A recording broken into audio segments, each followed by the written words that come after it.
Ibrahim Traoré. I've been following this guy for a while, and it's a lot of news about him right now. A lot of media coverage about him. I was gonna do this video last week about Ibrahim, and everybody's talking about it. Everybody's giving you guys facts about it. I'm so happy that the world is becoming more conscious about neocolonialism and exploitation of African nations. Recently, I had an opportunity to visit Africa, and it was impressive. It was impressive at the same time. It was depressive. It was depressing to see the poverty level and how many people were in poverty there. And I was in South Africa, but it's a huge population of poverty. And so this has been going on for beginning of time. We've had all this neocolonialism. I'm just realizing now that the world is waking up. The African leaders are waking up. I'm so happy. I'm so proud to be what they call African American, from a descendant of Africa. So what I wanted to say is a lot of things about Ibrahim Traoré you guys don't really know. I'm going to say this: he is a Muslim, but he's a different kind of Muslim. He's a revolutionary. He's a very educated brother. He speaks multiple languages. He's very athletic. He's very he's dangerous because he's trained. He's a trained military guy. He's very humble.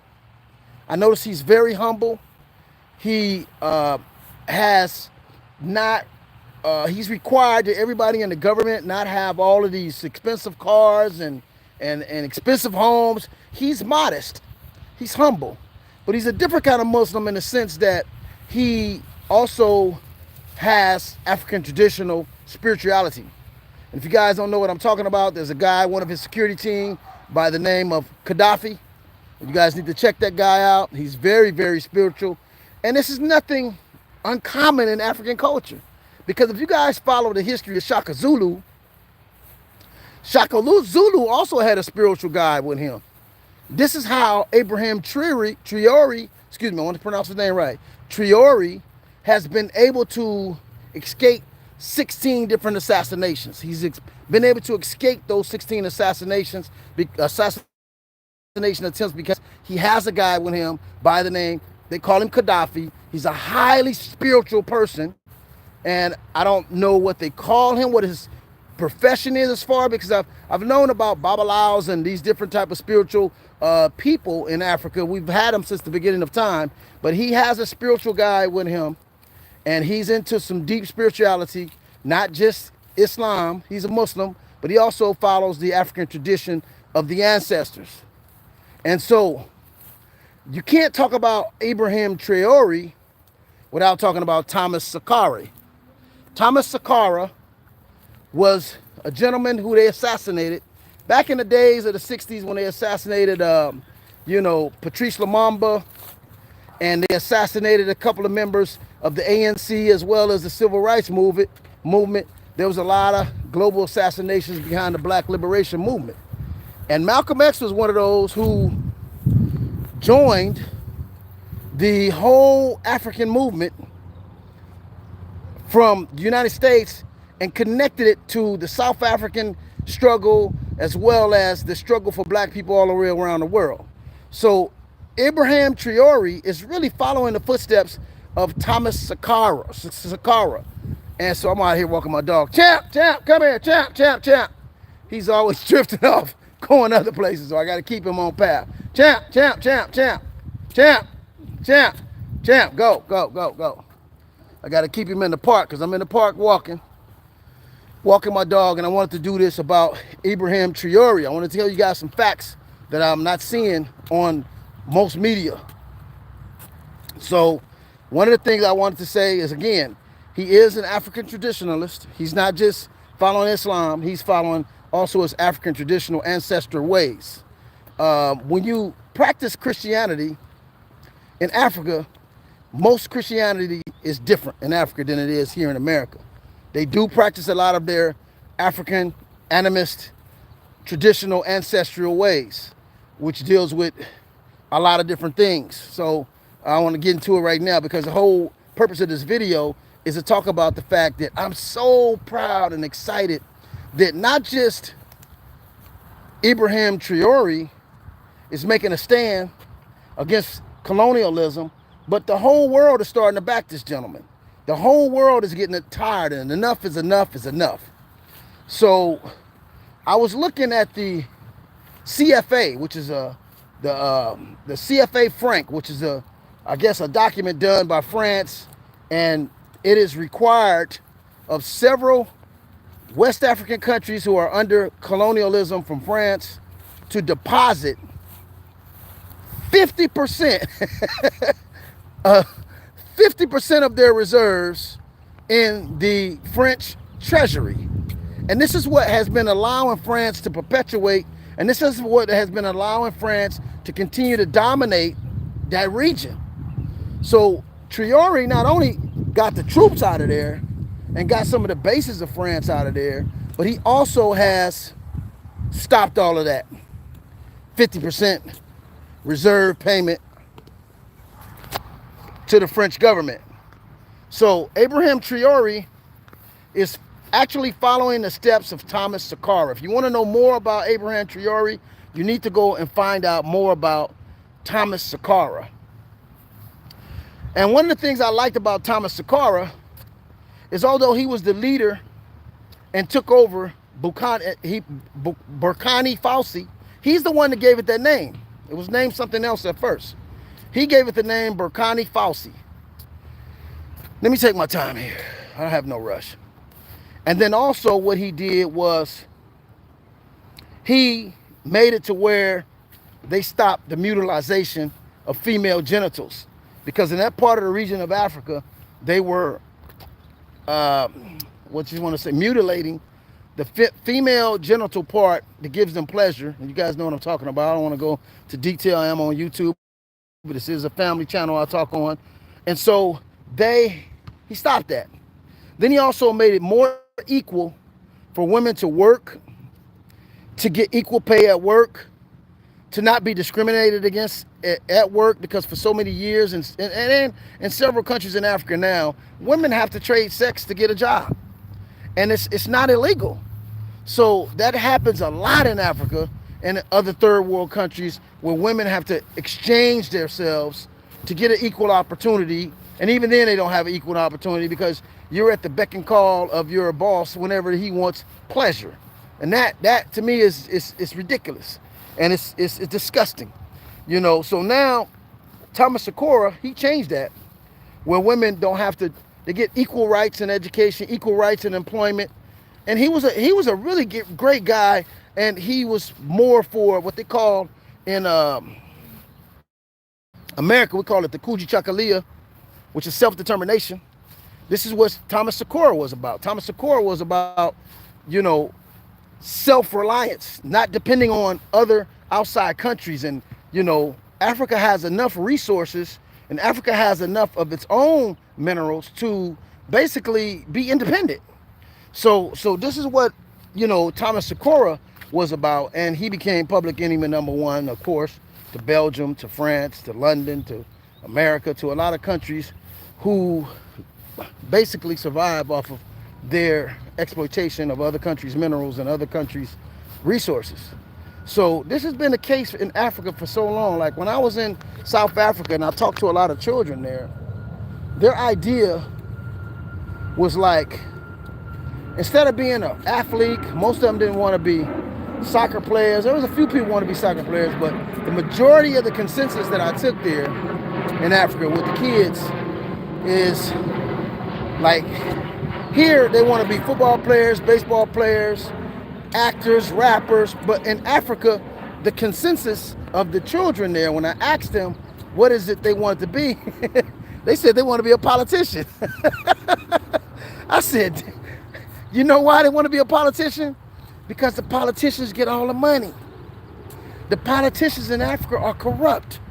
The politicians, they all make deals with these colonial countries, and they get a cut of the pie at the expense of the people.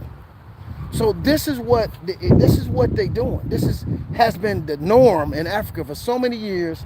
So when you see a guy like Thomas Sankara or Ibrahim Traoré, who can't be bought out, they're not a sellout, they want to do something for their people, all of a sudden they become public enemy number one.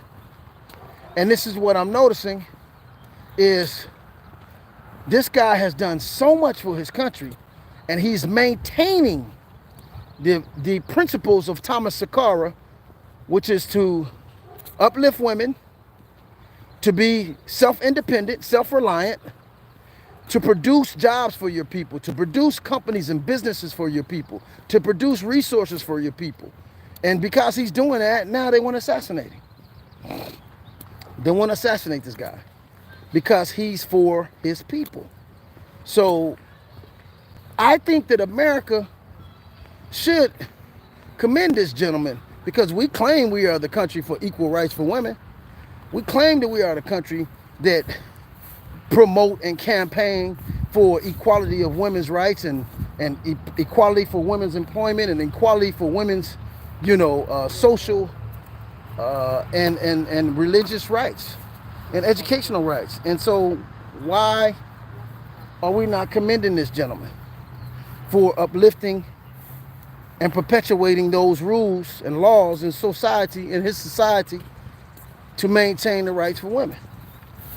And that's what Thomas Sankara stood on, as well as the main thing he stood on was self-independence, self-reliance, productivity, and being independent of any country coming in and exploiting their revenue. Now, when I talk about the CFA franc, which is the 50% that all the African, not all the African countries, but several African countries are under this contract called the CFA franc for France, and they're required to deposit 50% of their reserves into the French treasury. This particular exploiting colonialist thing, champ, come back. I'm talking to my dog. Champ, come on. Champ. You're taking off the wrong way. You're going to the streets. This thing here, the CFA, the 50% that African nations, a lot of African nations, is required to put 50% of their reserves in the French treasury, is amounting up to $500 billion every year. Damn. $500 billion every year. And it's estimated right now that the main mineral and resource out of Burkini, I can't say the name, I'm butchering the name, Burkina Faso, is gold. So a lot of people remember, champ, come on, let's go. Go that way, come on, go that way, go. He's going the wrong way, going to the streets. So a lot of people remember Mansa Musa. I want to talk about Mansa Musa for a minute, because I was so impressed with the story of Mansa Musa. Let me turn this around a little bit so you guys can see where I'm at. And the story of Mansa Musa, let me see if I can turn it around. The story of Mansa Musa, who they said was the richest man to this day. If they estimated his wealth, he would still be the richest man on the planet. And so, with the gold that he had. So check this out. Mansa Musa was applauded and reveled by all men around the world for being one of the richest men in the world. He has so much gold. And he was out of West Africa. And they call that now the Gold Coast, because that's where most of that gold in the world is found. A good 70% of the gold in the world is in that region. Okay? So, I look at Mansa Musa a little differently now. I studied a lot of history. I love Mansa Musa's story, his generosity. He actually went to a pilgrimage to Egypt because he was a Muslim. Champ, go that way. Champ. Where you going? So he was a Muslim. I gotta watch this little dog. He's too much. So he gave out a lot of wealth to people on the way. But in a sense, it was a negative that happened with that, because a lot of European countries heard the stories of Mansa Musa and how much gold was in Africa, and they came to Africa with the idealism to exploit, the idealism to rob, the idealism to take, and that's what they did. And this has been the mindset ever since. They found out about the resources in Africa. Mansa Musa didn't mean it to take the effect that it did, I'm sure. Like I said, he tried to champ, come on. He tried to do something good by going, because it's one of the pilgrimages in Islam. If you're a Muslim, one of your 5 pillars is you pray 5 times a day. It's some other stuff with it. You do the Ramadan, but one of them is the pilgrimage. If you can do a pilgrimage, if you're able to go to Mecca one year, you're supposed to do that. So Mansa Musa, I know you all heard this name, went to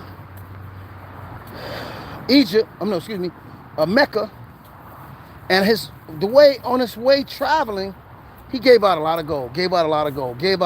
When this story got out to the Europeans, Spain, France, Britain, it became a huge manhunt for the African wealth. And this is why I tell people right now, you know, my channel is called Follow the Money. My channel is called Family Cash Machine. I'll talk about generational wealth.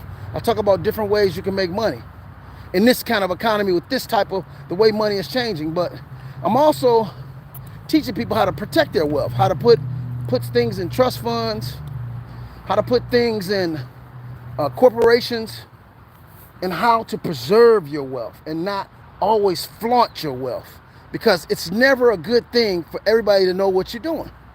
I know you might want to show your success, but that's always been a bad idea. So that's kind of what happened with Mansa Musa. You know, his legend spread across the world, and even in Mayan, when these resources got revealed to the world, then here come the colonialists. So that's what happens, you know. So Ibrahim Traoré is on a mission of Kujichagulia, self-determination and independence. So I like what he's doing. He's got his own airline he's building. He's building his own airline. He's got his own cars that he's building. He's got his own phone that he's making. And this is what's wrong with the African community here in the United States. We don't produce nothing. We got all the money in the world. We make like something like $5 trillion a year, the African American community in America, and we don't produce nothing. But Ibrahim Traoré has decided he's going to be a producer instead of a consumer. And this made him public enemy number 1, because he lives in a country where he doesn't need to be dependent on anyone. He's got gold. And what's the number 1 thing that backs up money, supposed to back up money? Gold. And right now we got a huge gathering of gold from China, from Russia. I think China went from 70 tons of gold in 20 years to over 7,000 tons of gold, because they want to back up their yuan with gold. And I think they want to create a currency with this thing called BRICS. And in order to create this currency with Russia, Brazil, India, China, South Africa, and about 39 other countries, they want to back it up with gold. So gold is something America don't have a lot of right now in our reserves and in Fort Knox. We don't have a lot of gold in our Fort Knox. So, and I believe Burkina Faso also has oil. I think they got uranium, plutonium. They got a lot of stuff there. And they also got cobalt, which is what we need for our cell phones, which is what we need for our computers, microchips. They got a lot of minerals there, a lot of resources there. And so when somebody comes and say, hey, I'm going to use these resources for myself, all of a sudden it's a problem. So I saw where they had an American general, a brother, talking about how Ibrahim Traoré is a danger to his own people. How? When they got free medical over there. How is he a danger to his own people when he's producing businesses for the people, and he's donating some of the resources and resources and minerals to the benefit of his people? So this is why this man needs so much security, because the neo-colonialists are pissed off. And I'm so happy. I was gonna do this video last week, but then I saw R. Kelly did a song from jail about Ibrahim Traoré. I was like, oh my God, R. Kelly getting desperate now. He's trying to get so much attention. It's not even funny. He's trying, hey you guys, I'm here. I'm still here. Oh man, that's a sad story. R. Kelly's a sad story. Great artist, one of the best R&B writers of all times. Probably got more hits than anybody. But I was gonna do this video last week. There's so much material out on Ibrahim Traoré. There's so much material and content out on this subject. And I saw R. Kelly do a song from prison about Ibrahim Traoré. I thought it was a little commercialized. I just laughed. I said, you know, I'm gonna hold up on the video a little bit. But I had to speak from my heart. I'm so happy to see all of the support he has. All the support he has. I'm so happy to see. Come here, champ. All the support he's getting from different countries, from you know, even the African Americans here in America. He's getting a lot of support from everybody. And so it's putting a spotlight on everything. Hold up, you guys. Hold up 1 second.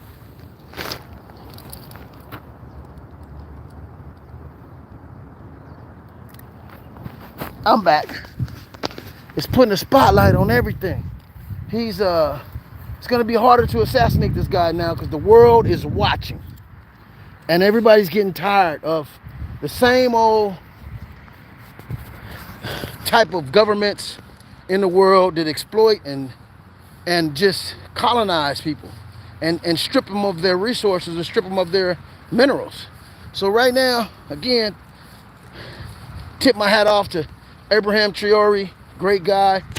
God, I pray you protect that brother and allow him to keep doing the things he's doing for his business, for his culture, for his countrymen, and inspiring the other African leaders to stand up and get some damn kahunas and start doing something for their people and stop selling their people out so much.